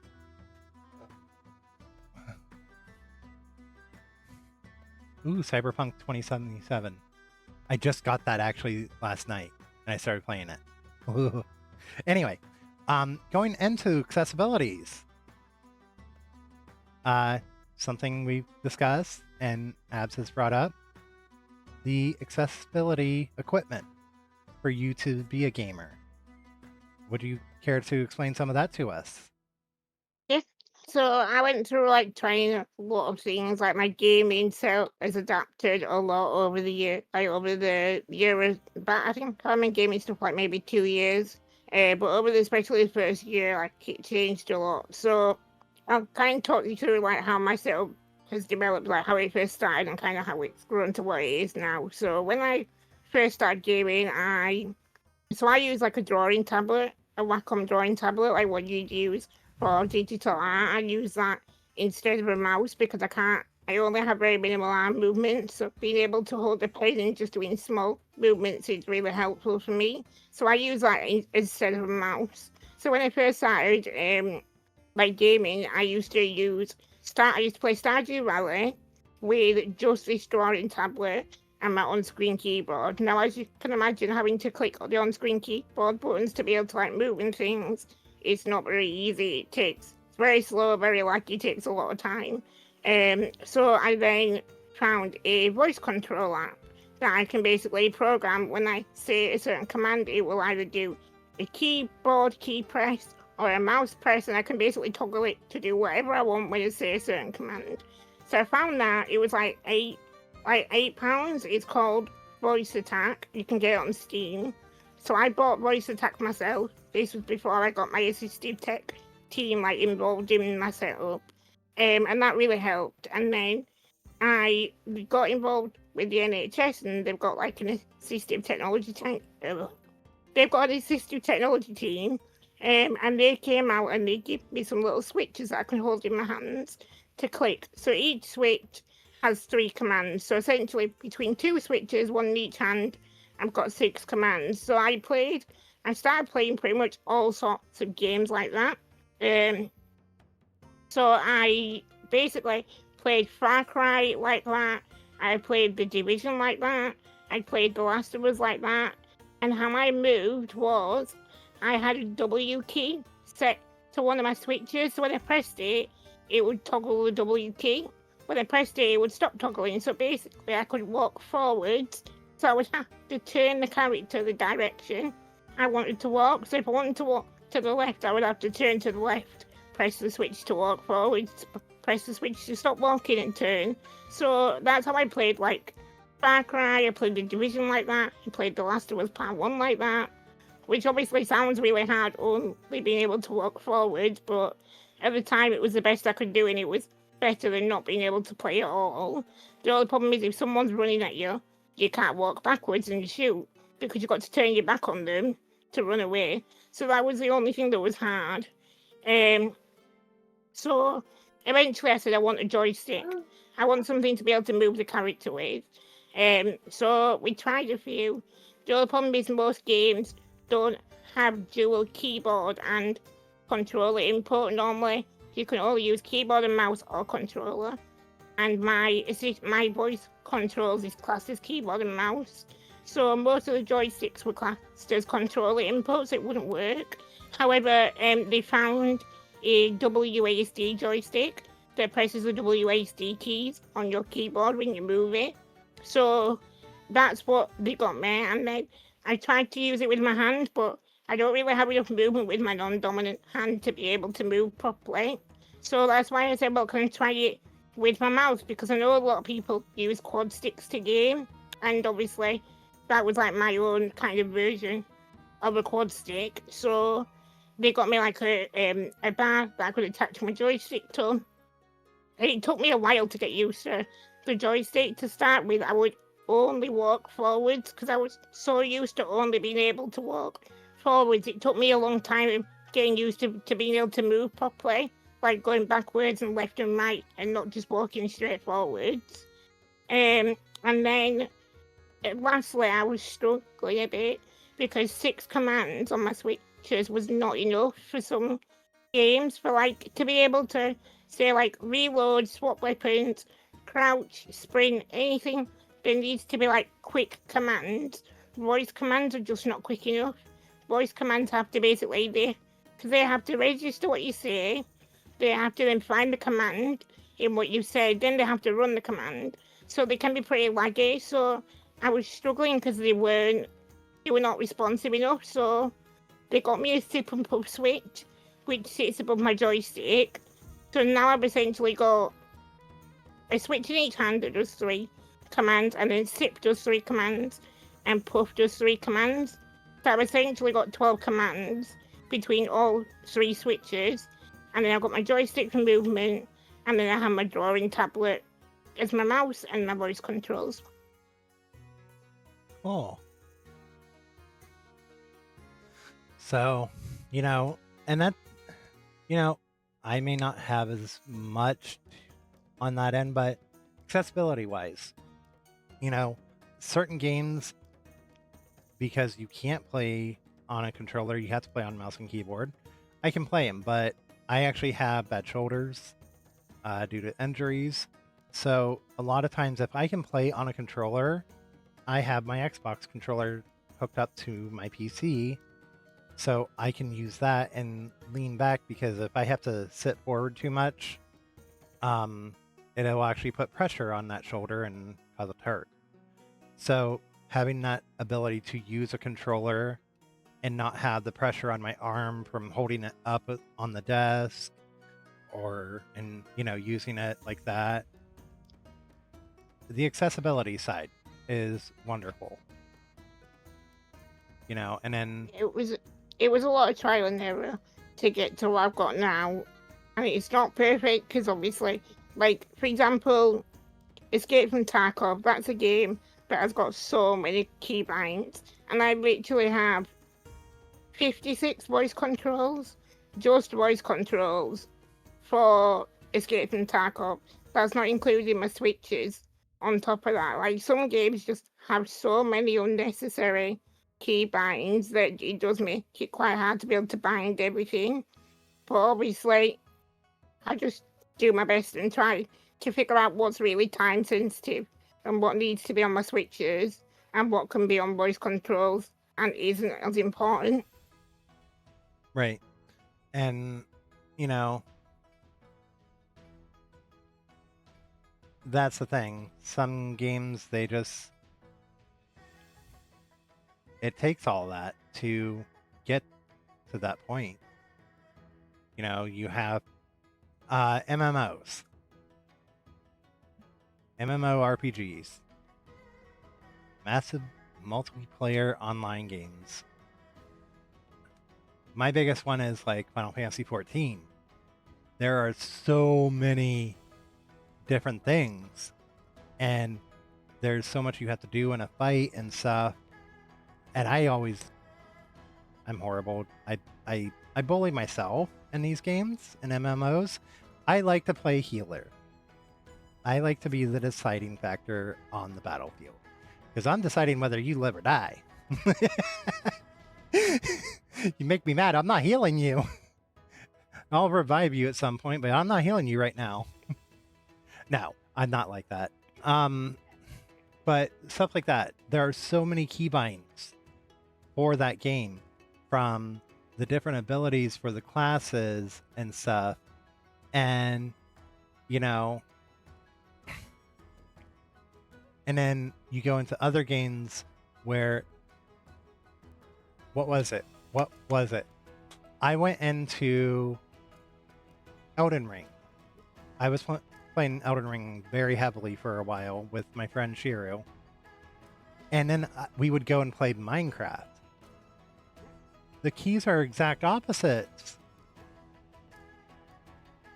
It is so difficult because the keys are opposite to open up like inventories and this or that. You're using this key to open the inventory in Minecraft, but this key is actually in Elden Ring used to collect stuff. And it can get so frustrating. I think every new game you play, you learn to die a lot till you can change stuff to get it right. That's true. Yeah, I do think having like standardized keybinds for games would be really helpful for like accessibility.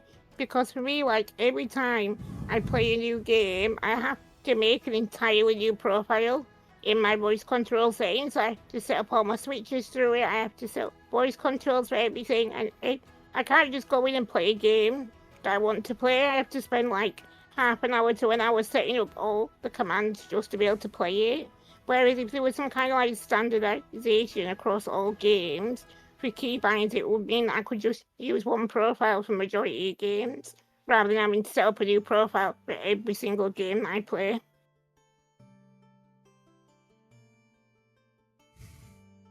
Yeah. And, that is the challenge with the disability and stuff, because, you have all these extra steps, whereas, myself, I go in and I'm used to just letting the controls be as they are. I go in and fix my settings like my sound and my brightness and stuff like that, but the controls I normally don't mess with.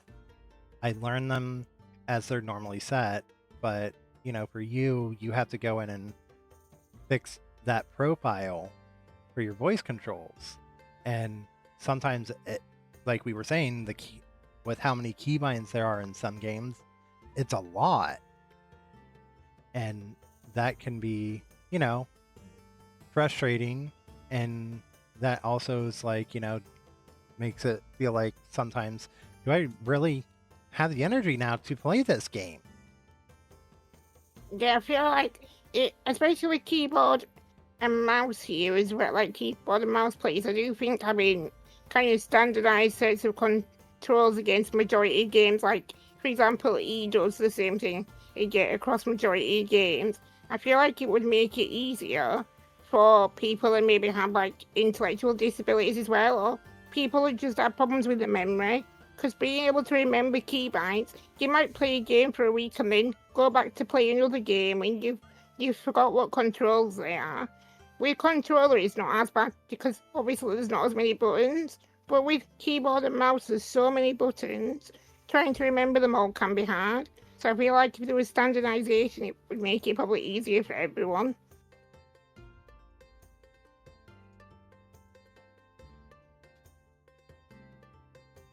Yeah. So with certain things like, so what is one game or one game genre that you enjoy that you thought you would never like? Ooh, that's hard. To be fair, I never thought I'd be a horror gamer.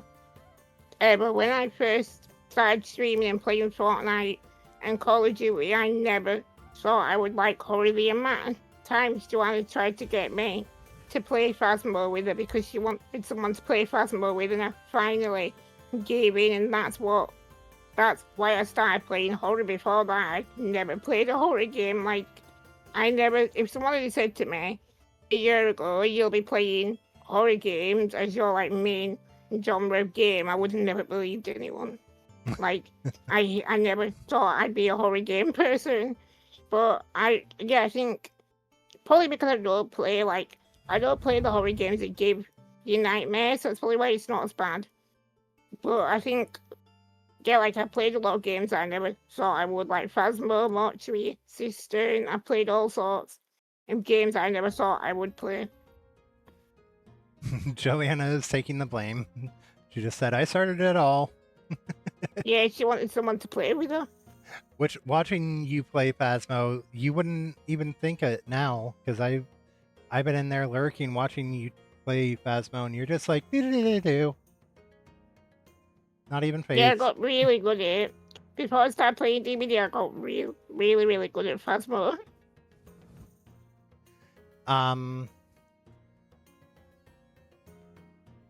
So to answer that question on my end, I refuse to play sports games or racing games, because a racing game for me is turning into a pinball machine.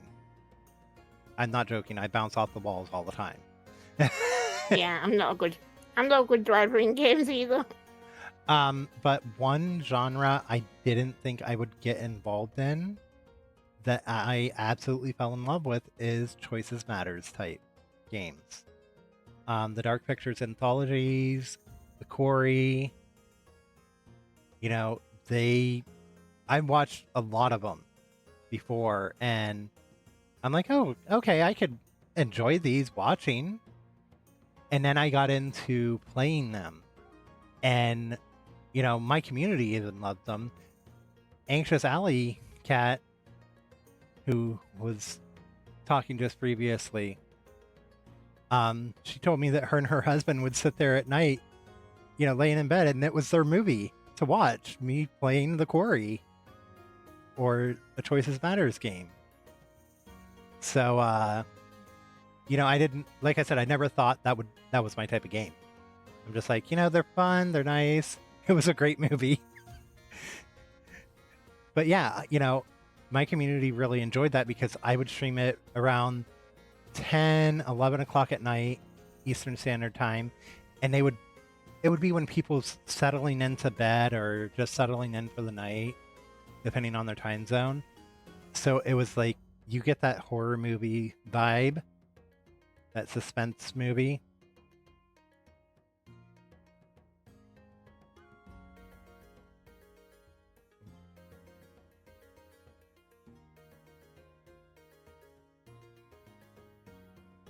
So,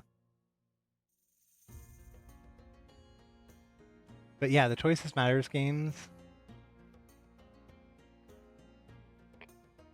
Yeah, I've actually got some of them to play. I've got the Quarry to play, and I really think I would enjoy them kind of games. The only things I probably have trouble with the quick time events. Although I played Tomb Raider for the first time yesterday, and I enjoyed that. I never really thought I'd be a Tomb Raider kind of person, but I actually really enjoyed it. Dexter, I think your phone auto-corrected that on accident. It put a bad word in there. I'm going to have to get in to my channel and quickly delete that message. Quickly delete.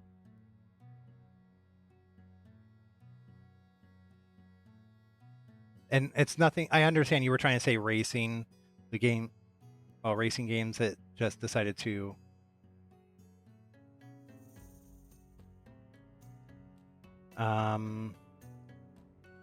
I just gotta figure out.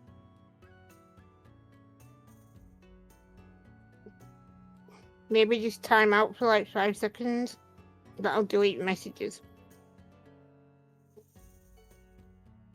Yeah, I'm just gonna time you out for a couple seconds.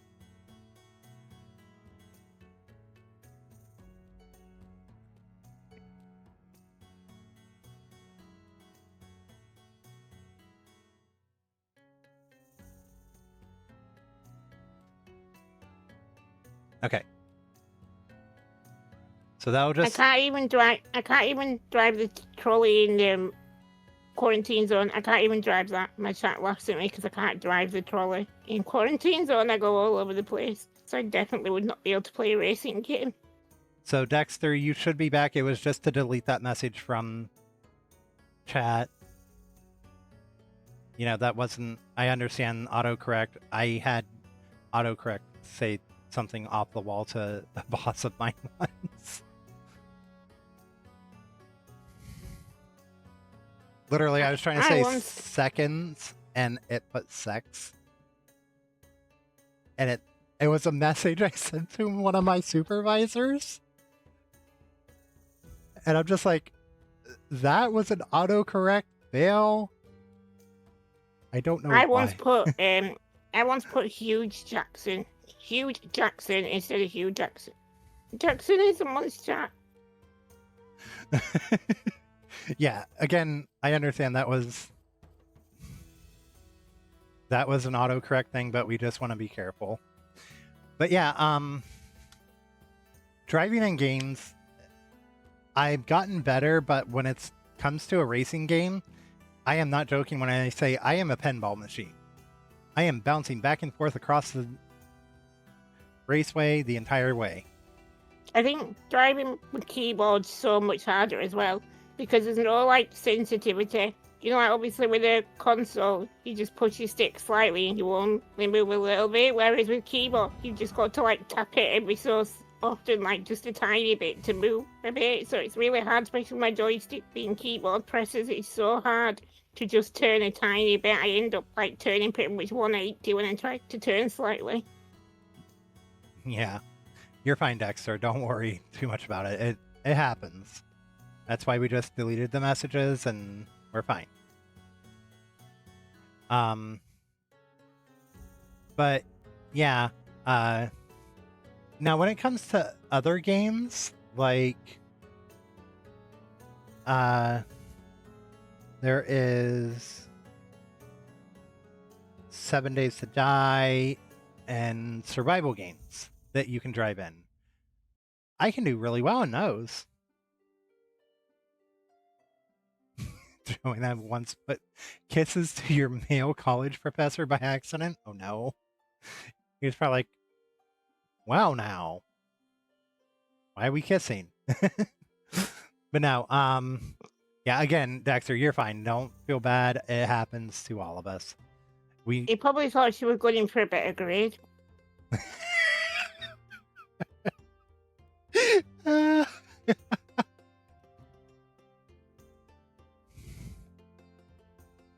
um, where is it? There it is. But yeah, so definitely racing games, but like playing 7 Days to Die or I guess I could Ark Survival Evolved, using the dinosaurs as for transportation. I played Contraband Police the other day and I broke the windshield of the van because I hit a tree too many times. When I was trying to drive, I literally took the van back to the station and there was no windscreen or rear glass. Like all the windows had been shattered from me colliding with trees too many times. Yeah, my biggest thing is like in a lot of the survival games, especially on 7 Days to Die, it's a zombie apocalypse game, open world, and you can drive pretty much anywhere if you can make it through the area. But you have to be careful in certain zones because of the terrain build or other obstacles like trees, rocks, landmines, but my problem is in some games, I don't pay attention when especially like 7 Days that I don't pay attention, and I will ramp off a hill and almost kill myself because I just fell like 100 feet in game or 200 Joanna feet. used to always laugh at me. When me and Joanna used to play Project Zomboid, I was a designated driver because with her tablet she can't drive properly. And she'd be sat there laughing at me and shouting at me because I'd be going in circles doing wheelies because I can't stop turning. I'd just be spinning around and I'm trying. There'd be zombies swarming the car and I'd just get stuck somewhere. Yeah, I've done that. We got an ad break coming up. We're going to go ahead and run it, take a short little break ourselves, and we'll be back to finish up the podcast. So we'll see you all very soon. And we're back. Yeah, you might have been lucky on that one, Jess, not to have any ads. So we are over our 2-hour mark. We've got just a couple more things to kind of touch base on. A big thing that I want to, so it gives me a chance to get to know you. What things are you passionate about outside of streaming and gaming? I've always been a big crafter. I used to knit and crochet a lot. I've done diamond painting and cross stitch. I've always been a very crafty person. I do a lot of digital art. I'm in the process of making my own merch at the minute, drawing the designs myself. I made some of my own emotes as well over the time that I've been streaming. I used to crochet bracelets for my subscribers on TikTok when I first started streaming. Wow.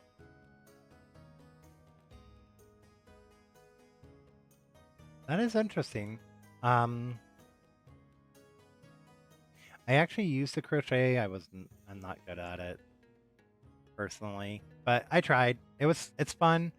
It also helped me relax when I was just, kind of chilling at home and didn't have anything to do or didn't have a game I wanted to play. I tried to learn how to knit, never got that one down. And I've had multiple people try to teach me. But a big thing for me was cooking for a long time. I like baking more than cooking. So I would bake random stuff at times. I actually got to make some chocolate chip cookies. I have them in my fridge. So those are some of my fun things. Yeah. Yeah, I used to knit. I've knitted most of my life, to be fair. My grandma taught me to knit when I was a teenager. So knitting, like, but she only taught me the basics of like how to do a knit stitch. Everything else I like taught myself on on YouTube and on the internet. And then I taught myself to crochet. Um, but I used to like knit and crochet like really complex things. Like I used to knit socks and I used to crochet like coasters and things like that. That's cool. Yeah. A friend of mine actually made me 2 beanies. She knitted 2 of them for 2 years for my birthdays. So I I tried to crochet a lap blanket for my grandmother. Um, and it wasn't that great. I struggle with counting the lengths, stitches, whichever you want to call it. So it started out wide and then kind of just went into a V shape. So, but you know, I actually do have that blanket stored away in my stuff here at home. Uh, Sadly, my grandma passed, but I made sure I got that back because it was something that will have memories. Because she actually, Yeah, I think like if you want to do something that's easier, like a blanket or something, doing squares is normally easier, like crocheting or knitting small squares and then sewing them together. You can do kind of like a patchwork style. It's generally easier because I can't. A big blanket is just too much for me to hold, so I used to crochet or knit like small squares and then just sew them together. yeah, I did pot holders for family members. My mom actually still has the set I made for her, and of course, you know, I had to get the gay thing in there, and so it's a solid dark purple, and the border is uh rainbow colored, rainbow themed yarn. So she loves them. They actually use them all the time. So I made little pot and pan holders.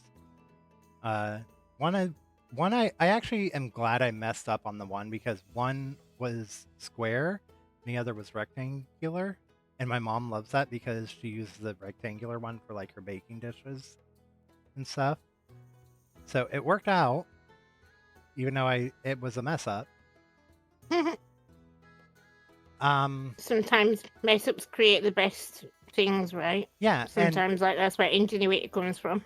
yeah, and you know, if you don't try, you won't know. You know, I've tried different stuff in my life and it's like, okay, this is definitely not for me. And then there's other stuff I'm like, you know, I like this, but I don't see myself doing it all the time. It's something I can do once in a while. I'm actually thinking about getting back into crocheting, which might happen within, I don't know, just for something to do when I'm sitting here with nothing else to do, or maybe even when I'm sitting here doing the podcast, I could be crocheting something. You know, it could be just to keep my hands busy. I'm literally, you guys can't see it because I'm on my VTuber. Um, I've been talking with my hands this whole time, even though you guys can't see it because I am a hand talker. I have to move my hands when I talk. So it's like, you know, if I had something to keep my hands busy, I wouldn't be almost smacking myself in the face. That'd be great for everyone to hear. Just hear me smack myself randomly. So I'm like a fidgeter. I like to keep my hands busy. yeah, especially when I'm talking, I fidget. Like I sit here and I play with my water bottle. I sit here and use my vape, or I look at other stuff on stream, like or look at Discord while I've been streaming. I'm trying not to open up my Brave browser because that seems to freeze up the capture for your camera on my end. So, what games are you looking forward to? Ooh. I'm looking forward to, of course, Resident Evil, GTA. I'm looking forward to GTA if we ever get it. I might be 60 by the time that it comes out, but I'll probably still play it even if I am in a nursing home by the time it comes out. Um, I don't know. There's Fable. Fable's coming out soon, right? That looks good. Oh yeah, there is a new Fable coming out. I It forgot looks about good. that. I really like story-based games. It's like, although I don't play them much on stream because I tend to stick to more like horror genre, I really like games with story. Like some of my favorite games I've ever played is The Last of Us. I think it's probably one of my favorite games I ever played. I really liked Far Cry games. I know they're not like super deep in story, but they're just fun and something a bit, you know what I mean, like a bit more chill, but still got a bit of action to them. I just really enjoy games with a story, like Red Dead, games like that. New Tomb Raider coming at some point. Well, there's two new Tomb Raiders. They're bringing out two like a year apart because they announced them both at Isn't one of the games fest. isn't one a remake? I don't know. I just know. I remember they literally did two trailers back to back. One's Okay. coming 2026 and one's 2027, I think.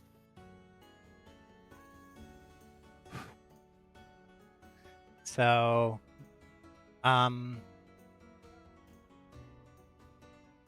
you can obviously, most of you that came over from Ab's channel and community, but for anyone else, you can find Abs at twitch.tv/absandchat. Bleh.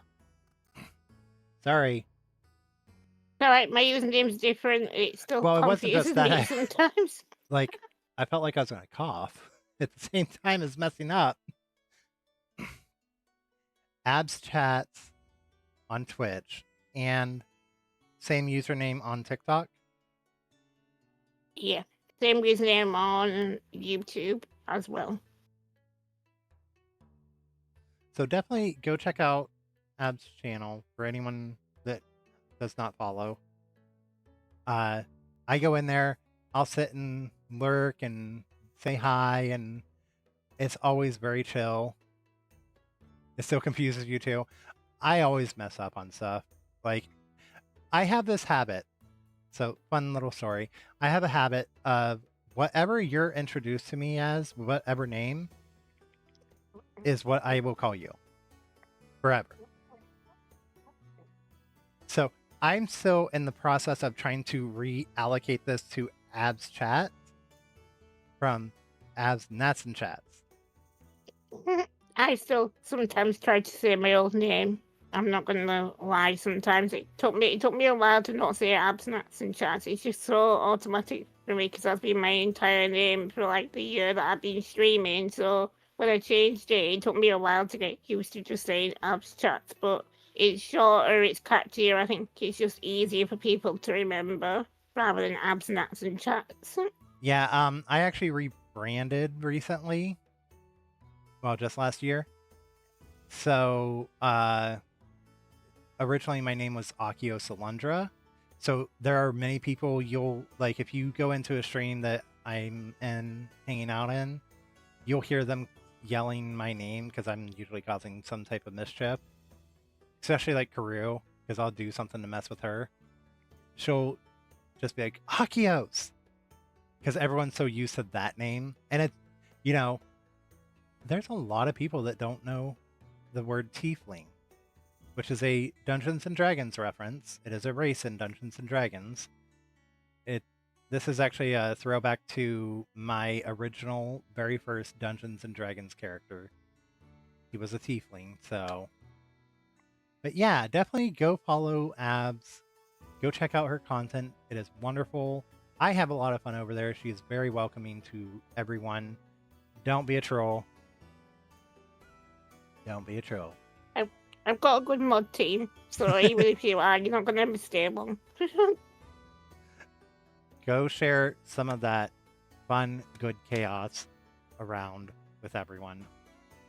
And, you know, thank you, Abs, for joining me. We need to find someone to raid. Do you have a suggestion? Joanna. Ooh, let's see. Joanna will get the trolls. I'm gonna. Abs camera is going to freeze up now because I'm looking at my browser. I'm trying to think. I don't really have anyone I think I would raid right now.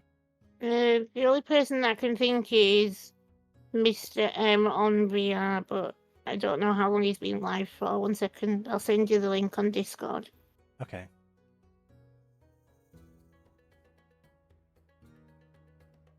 He's nice, he's a Swedish streamer. He's pretty small, but he's relatively new to streaming, but he's lovely. I'll just DM it to you because I don't want to put it in this voice chat in case anyone else comes in. And there you go. See you soon, Tom.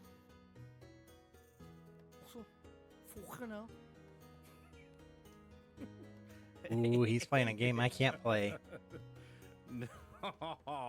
Oh no, I don't do underwater. I can't. Games that are underwater give me heebie-jeebies. I played Still Awake to the Deep and it actually terrified me. I could not do the underwater scenes. It gave me claustrophobia. Ice! Hello, Ice. How was your DB? So, yeah, I actually have thalassophobia. So, it actually causes, I actually have panic attacks with underwater games.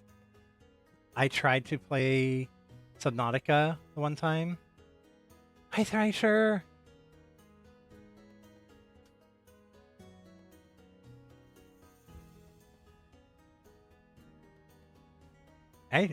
Thrasher is another DVD player. He plays late at night for us.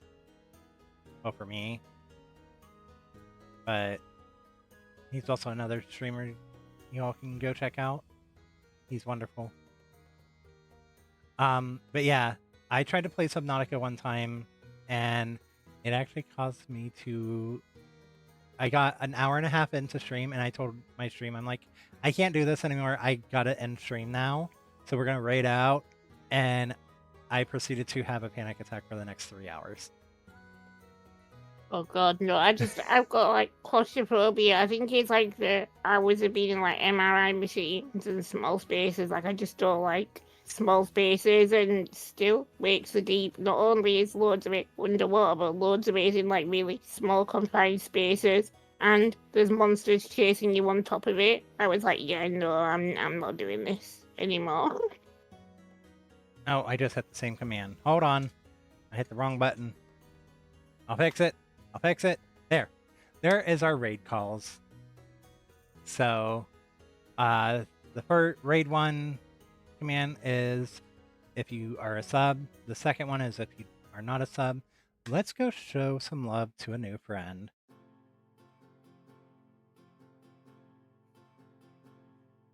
Mr. M on VR. Again, thank you, Abs, for coming over and joining today. Will you be live today? Thank you for having me. Yeah, I'll be live in like an hour or two.